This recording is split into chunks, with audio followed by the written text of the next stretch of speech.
আসসালামু আলাইকুম। কি অবস্থা সবার? সবাইকে ঈদ মুবারক। সকাল সকাল ঘুম থেকে ওঠার পর এখন রেডি হয়ে নিব। আজকে এই জামাটা পরবো এন্ড রেডি হয়েই চলে যাব হচ্ছে নানা বাসায়। আজকে আমার প্ল্যান ছিল যে আজকে আমি একটা get ready with me video করব, বাট আমার আজকে শরীর খুব খারাপ ছিল, তাই আর এগুলো কিছুই করা হয়নি। তারপর কালকে রাতে হচ্ছে এই ডেজার্টটা বানিয়েছিলাম, এটা খুবই মজার হয়েছিল, সবাই অনেক প্রেস করেছিল, এটা ভিডিও আমি আপলোড করে দিয়েছি। তারপর নানা বাসায় চলে আসার পর হচ্ছে আমি একটা ঘুম দিয়েছিলাম, ঘুম দেওয়ার পরে হচ্ছে মায়ের যে খাওয়া বেড়ে দিল, তারপরে হচ্ছে খাওয়া করছিলাম, দেখলাম যে নানাকে আম্মু খাওয়াই দিচ্ছিল, জিনিসটা আমার এত সুইট লেগেছিল, পরে আমি রেকর্ড করলাম। তারপর আস্তে আস্তে সবাই আসা শুরু করলো, সবাই একসাথে খাওয়া দাওয়া করলাম। আর এই যে এটা হচ্ছে আমার ফুল আউটফিট। তারপরে হচ্ছে আমার দুলা ভাই আসলো, আপু আসলো, দুইজনই হচ্ছে আমাকে সালামি দিচ্ছিল।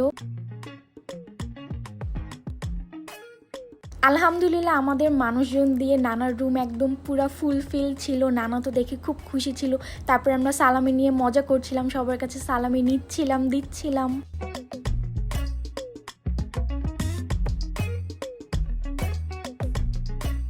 তারপর সব কাজিনরা মিলে চলে আসলাম মেজু আন্টির বাসায়। মেজু আন্টির বাসা হচ্ছে নানার বাসার ঠিক পাশেই, আর প্রত্যেক ঈদে আমাদের মেজু আন্টির বাসার ছাদে আসা হয়। এখানে আমরা সবাই মিলে ছবি টবি তুলছিলাম।